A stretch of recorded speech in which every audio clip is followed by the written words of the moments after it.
Gujarat high court के पास एक rape survivor से जुड़ी याचिका पहुंची। याचिका में गुहार लगाई गई कि रेप से प्रेग्नेंट हुई 16 साल की लड़की को अबॉर्शन की अनुमति दी जाए। रेप सर्वाइवर की प्रेगनेंसी 7वें महीने में हो और इसके टर्मिनेशन से जुड़ी सुनवाई करते हुए गुजरात हाई कोर्ट ने ओरली कहा कि पहले के ज़माने में लड़कियों की शादी 14 से 15 साल की उम्र में हो जाया करती थी। कहा तो यह भी कि पहले के ज़माने में लड़कियां 17 साल की होने से पहले बच्चे को जन्म दे देती थी।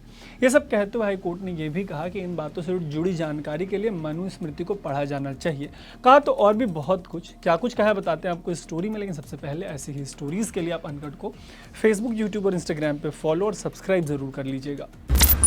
जब रेप सर्वाइवर के पिता के वकील जज साहब से लड़की को उम्र को ध्यान में रखते हुए टर्मिनेशन की इजाज़त देने की मांग कर रहे थे, तब जस्टिस समीर दवे जी ने पहले के ज़माने में 14 से 15 साल की उम्र में शादी हो जाने और 17 की उम्र से पहले बच्चे को जन्म दे देने जैसी बातें कहीं। यही सब कहते उन्होंने मनुस्मृति पढ़े जाने का भी जिक्र किया। मीडिया रिपोर्ट्स के मुताबिक जज साहब ने कहा कि अभी हम 21वीं सदी में रह रहे हैं, ऐसे में आपको अपनी माँ और दादी से पूछना चाहिए। तब 14 से 15 साल शादी की मैक्सिमम एज थी और बच्चे का जन्म 17 साल से कम उम्र में हो जाया करता था। लड़कियां लड़कों से पहले मैच्योर हो जाया करती थी, 4-5 महीने आगे पीछे से फर्क नहीं पड़ता था। आपने इसके बारे में पढ़ा नहीं होगा, लेकिन एक बार मनुस्मृति ज़रूर पढ़िएगा। ये सारी बातें जज साहब ने इस मामले की सुनवाई के दौरान ओरली मौखिक रूप से कही। इसके जवाब में सर्वाइवर के पिता के वकील ने कहा कि मुस्लिम लॉ के अंडर इस तरीके की एज लिमिट 13 साल की है। हालांकि कोर्ट ने यह भी कहा कि इस मामले में डॉक्टरों से संपर्क किया गया और सलाह ली गई कि क्या 7 महीने की प्रेगनेंसी को टर्मिनेट किया जा सकता है। मामले के फैक्ट्स और सर्कमस्टांसेस को ध्यान में रखते हुए राजकोट सिविल हॉस्पिटल के मेडिकल सुपरिटेंडेंट को मेडिकल एग्जामिनेशन करने को कहा गया है। उनके सुपरविजन में डॉक्टरों का पैनल अर्जेंट बेसिस पर यह तय करेगा कि क्या माइनर की इस प्रेगनेंसी को टर्मिनेट किया जा सकता है या नहीं। कोर्ट ने लड़की का ओसिफिकेशन टेस्ट करने को भी कहा है। ऐसे टेस्ट से किसी इंसान की उम्र का पता चलता है। लड़की की मेंटल कंडीशन का पता लगाने के लिए उसके साइकेट्रिक एग्जामिनेशन की भी बात कही गई है। अगली सुनवाई के दौरान इन सभी टेस्ट और एग्जामिनेशन से जुड़ी रिपोर्ट्स कोर्ट में सबमिट होंगी। राजकोट सिविल हॉस्पिटल के मेडिकल सुपरिटेंडेंट से यह भी कहा गया है कि डॉक्टर्स के पैनल के ओपिनियन के बारे में भी हाईकोर्ट को बताया जाए। यह भी बताया जाए कि क्या ऐसे मामले में टर्मिनेशन एडवाइजेबल है या नहीं।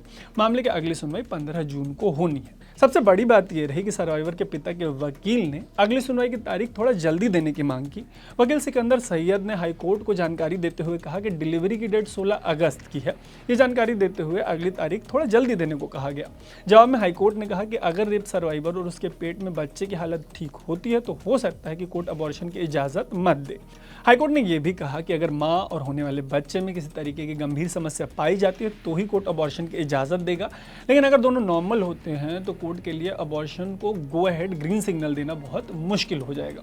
कोर्ट ने इस बात की भी चिंता जताई कि अगर टर्मिनेशन के दौरान बच्चा जिंदा बाहर आता है तो क्या होगा। इसके अलावा हाईकोर्ट ने वकील से कहा कि अगर बच्चे का जन्म होता है तो उसको गोद लिए जाने से जुड़े जो ऑप्शंस हैं उनको एक्सप्लोर किया जाए। आपको बता दें कि अबॉर्शन से जुड़े कानून में बदलाव के बाद medical termination of pregnancy act के सेक्शन 3 में मेडिकल टर्मिनेशन की अपर लिमिट 24 हफ्तों की रखी गई है। ये अपर लिमिट ऐसी महिलाओं के लिए है जो रेप और इंसेस्ट की सर्वाइवर्स हैं। हालांकि इसके लिए 2 रजिस्टर्ड डॉक्टर से परमिशन लेने की भी ज़रूरत होती है। ऐसे मामलों में डॉक्टर्स की सलाह अगर इस तरीके की होती है कि इस प्रेगनेंसी से प्रेग्नेंट महिला की जान को खतरा हो सकता है या उसके फिजिकल मेंटल हेल्थ को भारी नुकसान हो सकता है, या अगर बच्चे का जन्म होता है तो उसे सीरियस मेंटल और फिजिकल प्रॉब्लम्स हो सकती हैं, तभी इस तरीके के टर्मिनेशन की इजाज़त दी जाती है। हालांकि हाई कोर्ट और सुप्रीम कोर्ट के पास ये ताकत है कि वो 24 हफ्ते से ज़्यादा की प्रेगनेंसी की टर्मिनेशन की इजाज़त दे सकता है। हालांकि इसमें भी जो डॉक्टर्स हैं उनकी सलाह सबसे ज़्यादा अहम होती है। उम्मीद है कि हम इस सीरियस इशू पर आपको सफिशिएंट इन्फॉर्मेशन दे पाए होंगे। ऐसी ही स्टोरीज़ के लिए अनकट को फेसबुक, यूट्यूब और इंस्टाग्राम पे फॉलो और सब्सक्राइब ज़रूर कर लीजिएगा। देखते रहिएगा अनकट। मैं नाम है तरुण।